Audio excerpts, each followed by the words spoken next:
और बहुत सारे और जो खैबर पख्तूनख्वा से और पंजाब से आए हुए लोग थे वो अपनी जान बचा कर निकले क्योंकि सीधी गोली चल रही थी। इसकी तवक्को तो मैं भी नहीं कर रहा था। मुझे कभी भी नहीं लगता था कि रियासत ऐसे घेर के लोगों को स्टेट गोलियां चला सकती है, और वो गोलियां चला सकती है जो इंसानों को कत्ल कर सकती हैं। रबड़ की गोलियां तो मैं एक्सपेक्ट कर रहा था कि ये चला सकते हैं। मुझे ये भी लगता था कि बाद औक़ात ये नॉन लीथल किस्म के पायलट बुलेट्स जो है वो इस किस्म के इस्तेमाल कर सकते हैं। ये इस्तेमाल कर सकते हैं, आंसू गैस के शेल इस्तेमाल कर सकते हैं, वाटर कैनन, टॉर्चर, तशद्दुद, गिरफ्तारियाँ, ये चीज़ें तो मैं सोच रहा था। और इन्हीं की बुनियाद पर मुझे लग रहा था पाकिस्तान तहरीक इंसाफ के कारकुन चाहे निहत्ते भी हैं लेकिन वो इन चीज़ों की बुनियाद के ऊपर कंट्रोल नहीं होंगे, और इसके बाद हुकूमत गोली चलाएगी, इसका बिल्कुल अंदाज़ा नहीं था। सब के सब हैरान हुए हैं, लोग बहुत परेशान हैं पाकिस्तान में कि ये कैसे मुमकिन है कि रियासत गोली चला दे अपनी शहरियों के ऊपर, और इस चीज़ ने लोगों को हिला कर रख दिया। अब अली अमीन गंडापुर और बुशरा बीबी निकले रात को, वो हज़ारा चले गए। हज़ारा में अली अमीन गंडापुर ने मीडिया से बातचीत की है, वहाँ पर उन्होंने खिताब किया है, और अली अमीन गंडापुर का पहले खिताब आप देख लें। गंडापुर ने यह कहा कि पाकिस्तान तहरीक इंसाफ के साथ हमेशा जबर और जुल्म किया गया। हम एक पुरअमन जमात हैं, हमने हमेशा हकीकी आज़ादी और जमहूरियत की बात की है, जिसके लिए हमारा एहतजाज और धरना जारी रहेगा। और जारी कहाँ रहेगा ये नहीं बताया। यानी जो एहतजाज जहाँ पे करना था, जहाँ पे धरना करना था, वहाँ से तो रात को अली अमीन गंडापुर आ गए। जब इतने सारे कारकुन गिरफ्तार हुए हैं तो अली अमीन गंडापुर क्यों गिरफ्तार नहीं हुए? मेरा सवाल यह है कि बेशुमार लोग गिरफ्तार हो रहे हैं तो आप भी गिरफ्तार हो जाए, इससे क्या फ़र्क पड़ता है? आपने देखा कि जो बड़े बड़े नाम है पाकिस्तान तहरीक इंसाफ के, वो गिरफ्तार ही नहीं हुए। भी गिरफ्तार होना चाहिए था ना मौके से। क्या मौके से सिर्फ कारकुन गिरफ्तार होगा? मैं कारकुनों को मायूस नहीं कर रहा, मैं कारकुनों को बिल्कुल मायूस नहीं कर रहा। उन्होंने जो किया वो खराज तहसीन के लायक। इमरान खान का और कारकुनों का एक अपना अलग ताल्लुक है। ना कारकुन इनकी शक्लें देखने आए थे, ना कारकुन इन लोगों के लिए आए थे। कारकुन ना बुशरा बीबी को जानते हैं, ना अली अमीन को जानते हैं, ना बाकी लोगों को जानते हैं। कारकुन जानते हैं इमरान खान को, वो इमरान खान के लिए निकलते हैं, उसके लिए वोट डालते हैं। तो उनकी कुर्बानी अपनी जगह पे। लेकिन जिन लोगों ने इमरान खान के नाम के ऊपर इतने वोट लिए हैं, इतना नाम बनाया है, उन्हें इज्जत मिली है, असम्बलियों के अंदर जाकर बैठे हैं, उन्हें भी गिरफ्तारियां देनी चाहिए थी। और धरना अली अमीन ने कहा कि जारी रहेगा, तो वो कहाँ पे जारी रहेगा? रात को तो पाकिस्तान तहरीक इंसाफ ने धरना कॉल ऑफ किया है, और 5 लोगों की वो कमेटी है जिसने कॉल ऑफ किया था। मैंने आपको बताया था। गंडापुर क्योंकि उस वक्त ट्रैवलिंग में थे, शायद वो उसका हिस्सा नहीं थे, लेकिन शेख वकास अकरम और सलमान अकरम राजा और उसके अंदर जो बाकी 2 लोग हैं उसमें बैरिस्टर घोर हैं और उमर अयूब हैं, इन लोगों की गालिबन ये कमेटी है। और ये फैसला हो गया था कि जी हमने इसको फिलहाल कॉल ऑफ कर दिया है, लेकिन अली अमीन गंडापुर ने कहा जी कॉल ऑफ नहीं किया, ये रहेगा। उमर अयूब के साथ उन्होंने मिलकर एक प्रेस कॉन्फ्रेंस की है। उन्होंने कहा हमारे खिलाफ जाली मुकदमा बनाए गए, हमारा लीडर आज भी जेल में है, अदालतों से इंसाफ नहीं मिल रहा, पुरअमन एहतजाज हमारे पास वाहिद रास्ता था, हमें जलसे की इजाज़त दी नहीं जाती, ये धरना एक तहरीक है, हमें जलसे की इजाज़त नहीं दी जाती। पुरअमन लोगों पर धरने में गोलियां क्यों चलाई गई? हम पर तशद्दुद ना होता तो हमारे लोग भी जवाब ना देते। ये धरना अब बानी पीटीआई के इख्तियार में है। पूरे पाकिस्तान को बताना चाहता हूं कि हमारा धरना जारी रहेगा, अब बानी की कॉल तक एहतजाज जारी रहेगा। कहां पे एहतजाज हो रहा है? अली अमीन गंडापुर साहब, धरना किस जगह पर देना है इसके बारे में कोई गाइडेंस उन्होंने नहीं दी, और एहतजाज किस जगह पे हो रहा है इसके बारे में भी उन्होंने नहीं बताया। अगर तो वहां एहतजाज जारी रखना है तो फिर वो जगह छोड़ी क्यों? वो तो बिल्कुल अब क्लियर है। और अगर कहीं और एहतजाज करना है तो वो जगह अनाउंस नहीं की गई। गंडापुर ने इल्जाम लगाया कि 2 साल से तहरीक इंसाफ के खिलाफ फसाइयत जारी है। वैसे ये तो हकीकत है, इल्जाम क्या है? उन्होंने कहा जी कि एहतजाजी मार्च में सोशल मीडिया पर फैलाया गया कि लाशें गिरी हैं, लाशें गिराने की बातें करने वालों को सबूत भी देने होंगे। यानी अली अमीन ने कहा हमारी तरफ से तो नहीं गिरी। मैंने आज बहुत सारे सहाफियों से पूछा कि एक्चुअली चल क्या रहा। उन्होंने कहा जी कि हमारी इतला के मुताबिक किसी एक भी पुलिस वाले को या रेंजर्स को या एफसी वाले को बुलेट इंजरी नहीं है। यानी अगर किसी को खरोच आई है या किसी को थोड़ी चोट लगी है या आंसू गैस की वजह से उसकी हालत खराब हुई है, तो जिन पुलिस वालों के साथ भी ये हुआ है या हाथापाई हुई उनकी कारकुनों के साथ, किसी एक को भी बुलेट इंजरी नहीं आई। यानी पाकिस्तान तहरीक इंसाफ के साथ जो बहुत बड़ी तादाद में लोग, लाखों की तादाद में पहुंच रहे थे, उनमें से किसी ने भी गोली नहीं चलाई। जबकि तहरीक इंसाफ के जो कारकुन अस्पतालों में पड़े हैं उनको बुलेट इंजरीज है। और जो डाटा पहले दिया गया वो डाटा बाद में डिनाई किया गया, क्योंकि पहले तो पूरा डाटा आ गया था कि इतने जख्मी इस अस्पताल में पड़े हुए हैं और इतने लोग जो हैं वो उनके शोहदा के नाम भी आ गए थे कि ये लोग शहीद हो गए हैं गोलियां लगने में। लेकिन अब अस्पतालों से डाटा छुपाया जा रहा है। मैं एक अजीब चीज़ आपको बताता हूँ। मैंने क्राइम रिपोर्टिंग की है, 5-6 साल की है लगातार। जर्नलिज्म का मेरा तकरीबन 20 साल होने वाले हैं, लेकिन क्राइम रिपोर्टिंग मैंने 5-6 साल की है। तो मुझे अच्छी तरह याद है कि जैसे ही कोई इंसिडेंट होता था तो सबसे पहले हमें अस्पताल से एक रिपोर्ट आती थी, पहली रिपोर्ट, कि हमारे पास इतने जख्मी और इतने हमारे पास जो है वो लाशें पहुंची हैं। अस्पताल जो पहली चीज़ जारी करता है ना, वो यही करता है कि हमारे इतने जख्मी और इतनी लाशें पहुंची हैं। उसके बाद फिर वो बताते हैं कि हमें खून की ज़रूरत है, या फलां की हालत ख़राब है, या इतने लोग जो हैं उनको यहाँ शिफ्ट करना पड़ेगा, या ट्रीटमेंट की तफसीलात क्या होंगी, या इंजरी किस नौइयत की है। ये चीज़ें वो बाद में बताते हैं। सबसे पहले वो ये बताते हैं कि हमारे पास इतने जख्मी और इतनी लाशें आई हैं। इस्लामाबाद के जितने बड़े अस्पताल हैं उनके ऊपर ऐसा दबाव डाला गया है कि तारीख में पहली मरतबा ये हो रहा है कि जख्मियों और लाशों की तफसीलात, अभी जब मैं रिकॉर्डिंग कर रहा हूँ, अभी तक अस्पताल वालों ने हैरान कुन तर्ज अमल इख्तियार करते हुए अभी तक लाशों की तादाद नहीं बताई। कुछ ऐनी शाहिदीन, कुछ जर्नलिस्ट हैं और कुछ जो है वो पाकिस्तान तहरीक इंसाफ के लोग हैं, वो ये इल्ज़ाम लगा रहे हैं और बड़े वसूख के साथ कह रहे हैं कि जो लोग वहाँ पर जाँ भग हुए उनकी तादाद बहुत ज़्यादा है और लाशें गायब की जा रही हैं हुकूमत की जानिब से। पाकिस्तान तहरीक इंसाफ लगातार ये कह रही है कि हुकूमत की जानिब से लाशें गायब की जा रही हैं। जबकि जो पाकिस्तान तहरीक इंसाफ के काफिलों के साथ लोग आए थे, उनमें से जो लोग गिरफ्तार हुए उनके बारे में आइडिया हो गया, पता चल गया, क्योंकि कुछ को अदालतों में पेश किया गया है। वो जब अदालतों में लेकर आए तो वहाँ पे भी वो इमरान खान जिंदाबाद के नारे लगा रहे थे, और इतनी फस्तायत के बावजूद उन्हें जब दहशतगर्दी की अदालत में पेश किया गया तो वो इमरान खान जिंदाबाद के नारे लगा रहे थे और पाकिस्तान तहरीक इंसाफ के लिए अभी भी वो खड़े थे, और वो भी अभी भी जुल्म और फस्तायत और जबर के खिलाफ वो लोग आवाजें लगा रहे थे। ये जेल के अंदर भी मैंने देखा। अगर किसी को लगता है कि ऐसे तहरीक दब जाएगी या लोग टूट जाएंगे तो ऐसा होगा नहीं। अब बहुत सारे लोग लापता हैं अभी तक, उनके लवाकिन उन्हें तलाश कर रहे हैं, और जिन लोगों के साथ वो काफिलों में आए थे वो भी उन्हें ढूंढ रहे हैं और सब पता करने की कोशिश कर रहे हैं। पाकिस्तान तहरीक इंसाफ जो है वो एक डाटा मुरतब कर रही है जिसमें वो बताएगी कि उनके कितने लोग लापता हैं जो अभी तक नहीं मिल रहे, और मुमकिन है कि वो वाकई में पाकिस्तान तहरीक इंसाफ का मौक़िफ़ ठीक हो कि लोगों को कत्ल किया गया और उसके बाद लाशें छुपा दी गई। माजी में ऐसी चीज़ें जो है उनकी मिसालें दुनिया में मिलती हैं कि लाशें छुपा दी जाती हैं, लेकिन अगर यहाँ पे ऐसा होता है तो ये एक बड़ा अजीबोगरीब और अनफॉर्चुनेट वाक़या होगा। पाकिस्तान तहरीक इंसाफ का ये क्लेम है। अली अमीन ने खुद कहा जी हमारे सैकड़ों लोगों को जख्मी और कत्ल किया गया और उनके ऊपर गोलियां चलाई गई, ये मेरे ऊपर भी हमला हुआ है, मैं खुद FIR कटवाऊंगा, अली अमीन गंडापुर ने कहा। लेकिन वो तो इस्लामाबाद में अटैक हुआ है ना, तो आप खैबर पख्तूनख्वा में कैसे इसकी FIR कटवा सकते हैं? आप नहीं कटवा सकते वहाँ पर FIR।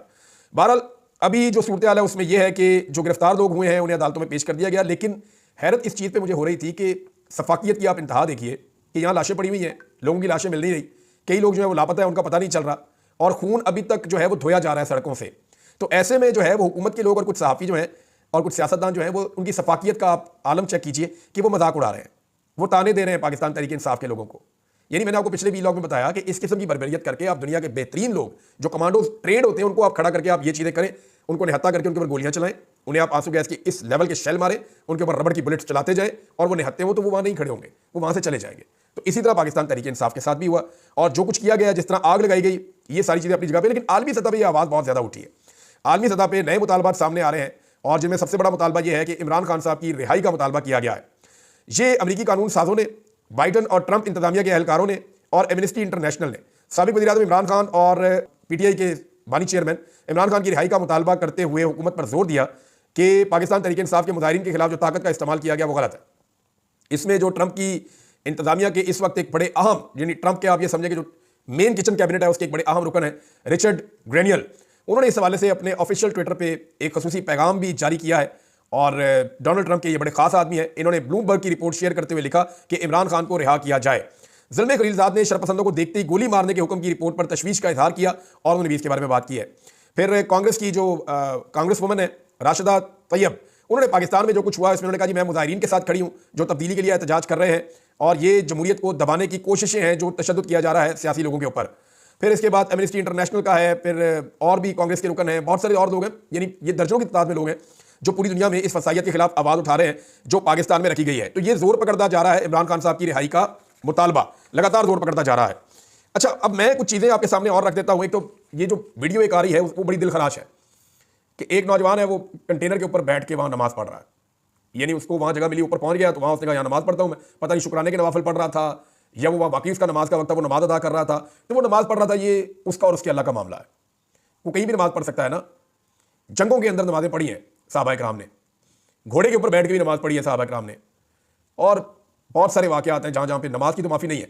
अब वो वहाँ पे कंटेनर के ऊपर नमाज पढ़ रहा था और वो ऐसे दवा मांग रहा था, तो रेंजर्स के एहलकारों ने उसको आके धक्के देने शुरू किए। पहले वो देख रहे थे, एक आया उसने आके धक्के देने शुरू किया और वो ज़मीन पे बैठ के उसने उसको पुश करना शुरू किया, और ज़मीन पे बैठ के इसलिए पुश किया कि ताकि मैं ना गिर जाऊँ, ये गिर जाए, और उसको नीचे गिरा दिया। उसके बारे में जो इतला आ रही है, मैंने अभी पाकिस्तान तहरीक इंसाफ के लोगों से रब्ता किया, मैंने कहा मुझे इसका नाम बताएं बंदे का, इसकी तफसीलात दें। तो उन्होंने कहा जी अभी तफसीलात हम इसकी इकट्ठी कर रहे हैं, लेकिन ये कंफर्म उन्होंने किया कि जी इसकी गर्दन टूट गई थी इस शख्स की जिस तरह ये गिरा है, क्योंकि ये बिल्कुल नीचे गिर के फिर उसके बाद ये उल्टा हो गया, और वो 3 मंजिला वो कंटेनर थे जहाँ से वो गिरा। तो ये बड़ा एक अफसोसनाक वाक़या है, बड़ा दिल खराश वाक़या है, ये बड़ी तकलीफ दे रहा है। पाकिस्तानी इसको बहुत शेयर कर रहे हैं और इससे उन्हें बड़ी तकलीफ हो रही है कि ये नहीं करना चाहिए था, और ये अफसोसनाक है। और ये कैमरे ने इसको फिल्मा लिया, और इसका जवाब जो है वो ज़रूर आना चाहिए। एक नमाज़ पढ़ते हुए आदमी को ऐसे धकेल के नीचे फेंक देना, ये कहाँ का इंसाफ है। पाकिस्तान जो है वो इस्लामिक रिपब्लिक है, और यहाँ पे वो नमाज़ पढ़ रहा है और उसको उठा के नीचे फेंक दिया, पटक दिया, और उसकी गर्दन टूट गई। नाज़रीन, अलीमा खान साहिबा ने कुछ सवाल उठाए हैं, ये वो सवाल हैं जो पिछले व्लॉग में मैंने भी किए थे। एक तो उन्होंने ये पूछा कि शाम होते ही जो मेन कंटेनर था जिसको बाद में आग लगा दी गई थी, शाम होते ही मेन कंटेनर का साउंड सिस्टम और लाइट्स क्यों बंद कर दी गई, ये सवाल उठाया गया। दूसरा, साउंड सिस्टम और रोशनी ना होने के बायस मुकम्मल अंधेरे में अवाम को हदायत जारी हुई, ना कोई रहनुमाई फराहम की गई। यानी मैं आपको ये कह रहा था कि वो साउंड सिस्टम चलना चाहिए था, रोशनी चलनी चाहिए थी, लोगों को गाइडेंस लगातार मिलनी चाहिए थी। वो कौन था जिसने पाकिस्तान तहरीक इंसाफ के अंदर से ही वो साउंड सिस्टम भी बंद कर दिया और रोशनियां भी बंद कर दी, और कारकुनों को बिल्कुल ऐसे छोड़ दिया कि उनको समझ नहीं आ रही करना क्या है, और उनके ऊपर दोनों तरफ से फिर गोलियां चलनी शुरू हो गई। तो अगर कारकुनों को 4 बजे के बाद से लेकर 9 बजे तक उन्हें मोटिवेट किया जाता, उन्हें समझाया जाता, वहां से अनाउंसमेंट की जाती, लेकिन कुछ भी नहीं किया गया, जीरो एक्टिविटी थी वहां पे। फिर उन्होंने कहा हमने सारी शाम कंटेनर पर रोशनी और आवाज़ चलाने की दरखास्त की, हम बार बार ये कहते रहे कि इसको चलाओ, लेकिन हदायत देने वाले लोगों की तरफ से कोई जवाब नहीं आया।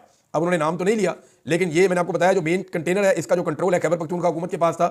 ये कंटेनर एक मरतबा जब इसको कहा गया कि बुशरा बीबी की जानिब से कि आगे बढ़े और अली अमीन गंडापुर साहब का काफिला आगे नहीं बढ़ रहा था, तो तब भी ये कंटेनर वाला रुक गया था कि जी मुझे ऑर्डर नहीं आगे जाने का। तो अहमद न्याजी ने, जो मेरे पास एनी शाहिदीन ने बात बताई है कि अहमद न्याजी जो इमरान खान साहब के रिश्तेदार हैं, उन्होंने फिर जबरदस्ती आगे कंटेनर वाले को आगे बढ़ने के लिए कहा। उन्होंने कहा नहीं तो हम तुझे उठा के बाहर फेंकेंगे और कंटेनर हम खुद चलाकर ले जाएंगे। तो उस पर फिर वो मजबूरन वो आगे बढ़ता गया। अब नाज़रीन पाकिस्तानी बहुत परेशान है, लेकिन मैं उन्हें एक बात कहना चाहता हूं कि देखें आपने दिल नहीं छोड़ना, ये बहुत तकलीफ का मौका है। यानी मैंने जो मनाज़र देखे मुझे नींद भी नहीं आ रही ठीक तरीके से, वाकई बहुत बुरा लग रहा था और बड़ी तकलीफ है दिल के अंदर कि ये ऐसे नहीं हो सकता।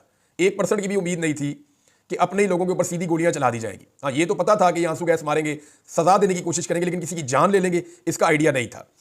तो मैं सिर्फ ये गुजारिश करूंगा इस मुश्किल वक्त में भी, क्योंकि देखें दिल नहीं छोड़ना चाहिए, ये मुल्क आपका है, इससे आपने अपने आप को दूर नहीं करना, आपने हौसला नहीं हारना। अगर आपको ये लगता है कि आप तारीख की दुरुस्त सिमत में खड़े हैं और आप एक कीमत अदा कर रहे हैं, तो आप अल्लाह का शुक्र अदा कीजिए और आपने हौसला नहीं हारना। ये एक दिन का काम नहीं है और ना ये जल्दी खत्म होगा। ये जिम्मेदारी पुरअमन तरीके से पाकिस्तान के नौजवानों को लेनी पड़ेगी। उन्हें ये पूरी दास्तान हर गली में, हर मोहल्ले में, करिया करिया हर एक घर तक पहुंचानी पड़ेगी। लोगों को बताना पड़ेगा कि हमारे साथ कैसा जुल्म हुआ है। ये जाली मैंडेट जो है ये आज नहीं तो कल जमीन बोस हो जाएगा, ये हमेशा नहीं रहेगा। आज एक आम पाकिस्तान का मुकाबला जो है ना, वो सिर्फ जालिमों के साथ नहीं है। मैं आपको बताता हूं आपका मुकाबला किन के साथ है। आज जो एक आम पाकिस्तानी है जो दुखी है, परेशान है, उसका मुकाबला इलेक्ट्रॉनिक मीडिया से है। पाकिस्तान का 90% इलेक्ट्रॉनिक मीडिया की तरफ खड़ा है। उसका मुकाबला पाकिस्तान के प्रिंट मीडिया से है। वो हुकूमत से इश्तिहार देकर वो भी अवाम के खिलाफ खड़ा है। ब्यूरोक्रेसी से मुकाबला है। ब्यूरोक्रेसी की अक्सरियत जो है वो हाँ में हाँ मिलाती है और जो उन्हें कहा जाता है वो वही कर रही है। उन्होंने जुल्म के पहाड़ तोड़े हैं और उन्होंने ये नताइज भी बदले हैं जो मैंडेट चोरी किया है।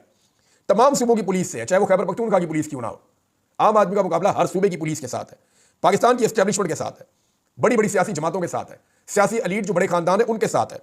कुछ बैरूनी मुखालफत भी है, बहुत सारे करप्ट ठेकेदार हैं, बहुत सारे इस निजाम के बेनिफिशरी हैं, करप्ट अशराफिया है। एक लंबी फहरिस्त है जो बेहिस लोग हैं, जालिम लोग हैं। इनका कुत्ता भी मर जाए तो बहुत बड़ी खबर बनती है, हेडलाइन बनती है। लेकिन पाकिस्तानी मारे जाए तो कीड़े मकोड़ों की तरह ये उसकी खबर चलाने के लिए भी तैयार नहीं है, बल्कि ये बात भी नहीं पूछ रहे, कोई आवाज भी नहीं उठा रहा कि अस्पताल डाटा क्यों जारी नहीं कर रहे, इसके ऊपर भी कोई बात नहीं कर रहा। लोगों के बच्चे शहीद हो गए और ये ठट्ठे उड़ा रहे हैं, मजाक उड़ा रहे हैं, ताने दे रहे हैं। मैंने ऐसी बहुत सारी चीजें पढ़ी हैं। पाकिस्तान का इतना बड़ा ग्रुप है जंग ग्रुप, उसकी आप सिर्फ मेन हेडलाइन पढ़े तो वो क्या लिख रहा है कि फाइनल कॉल देने वाले दुम दबा के भाग गए। हद हो गई। वैसे आपने वहां फस्तायत, जुल्म और जबर नहीं देखा? क्या परवेज मुशर्रफ ने भी ऐसे सीधी गोलियां मारी थी इस्लामाबाद डी चौक में लोगों को? भाई वो बंदों को मारते थे, कुटते थे, उठा के ले जाते थे, गिरफ्तार कर लेते थे, आंसू गैस के शेल फेंकते थे, टॉर्चर करते थे। वो डिक्टेटर था, उसने सारा कुछ किया था, लेकिन उसने सीधी गोलियां यहां पे डी चौक में नहीं मारी लोगों को कि यहां पे लाशें गिरी हुई हो। क्या इस तरह पहले कभी खून बहा था? लेकिन हैरत है वो ताना दे रहे हैं उन लोगों को जो मजलूम है। तो मजलूम का मजाक उड़ाना, मजलूम को ताना देना, तो मैं मजलूमों से सिर्फ एक बात करना चाहता हूं कि ये मामला यहां खत्म नहीं होगा। ये लोग आज आपके जख्मों पर नमक छिड़क रहे हैं, लेकिन आप इन जख्मों को याद रखें, इन गोलियों की आवाज़ों को याद रखें, इन सारी चीज़ों को अपनी ताकत बनाएं। कई लोग कह रहे हैं ये भी लाशें नहीं मिल रही, कुछ लोग सब अच्छा का जो है इसके ऊपर रद्द-ए-अमल दे रहे हैं। इस जुल्म और ज्यादती को आप याद रखें और पुरअमन रहें। और अपना पैगाम आपने कैसे लेकर जाना है, हर गली मोहल्ले में, हर जगह पे अपना पैगाम आप पहुंचाएं। ये दुनिया खत्म नहीं हो गई, आपको फिर मौका मिलेगा, आपको बार बार मौका मिलेगा। ये मुल्क आपका है, आप ही इसके ऊपर हुकूमत करेंगे, कोई जबरदस्ती इस पर हुकूमत नहीं कर सकता। मेरा ये ईमान है। इस मुल्क में जमहूरियत आएगी, जमहूरियत के लिए आपने कोशिश करनी है, आज़ादी इज़हार राय के लिए कोशिश करनी है, रूल ऑफ लॉ के लिए कोशिश करनी है, बुनियादी इंसानी हुकूक के लिए कोशिश करनी है, आवाम की हुक्मरानी के लिए कोशिश करनी है, और सारी कोशिश पुरअमन तरीके से करनी है। तैयारी करें, वक्त का इंतजार करें, वक्त सबका आता है। ज़्यादा बेहतर अंदाज में अपनी आवाज़ को उठाएं। ये जो चीज़ें मैंने आपसे अभी जिक्र किया, जिसमें रूल ऑफ लॉ है, जिसके अंदर बुनियादी इंसानी हुकूक है, आज़ादी इज़हार राय है, हकीकी जमहूरियत, ये चीज़ें अगर आप पाकिस्तान में ले आते हैं पुरअमन तरीके से, या जैसे भी ये चीज़ें पाकिस्तान में आती हैं, तो याद रखें इससे बड़ा बदला इस निज़ाम से और कोई नहीं होगा। ये पूरा निज़ाम इस बुनियाद पे चलता है कि जमहूरियत को कुचल दो, जो बोलता है उसको दबा लो, आज़ादी इज़हार राय नहीं होनी चाहिए, रूल ऑफ लॉ नहीं होना चाहिए, ताकतवर को बचा लो, कमज़ोर को फंसा दो। अगर ये चीज़ें ठीक हो जाती हैं, और इनको ठीक करने में टाइम भी लगता है, तो ये घाटे का सौदा नहीं है। किसी से बदला क्या लेना? सबसे अच्छा बदला यह है कि पाकिस्तान का वो निज़ाम बदला जाए, वो जंग आलूद निज़ाम बदला जाए जो ऐसे लोगों को पैदा करता है जो ठट्ठे उड़ाते हैं और मजाक उड़ाते हैं लाशों का। बहुत बदकिस्मती है। जब ये चीज़ें ठीक होंगी ना नाज़रीन, तो ये जालिमाना निज़ाम अपनी मौत आप मर जाएगा। बस आपने दिल नहीं छोड़ना। अब तक इतना ही, अपना ख्याल रखिएगा, अपने चैनल का भी। अल्लाह हाफ़िज़।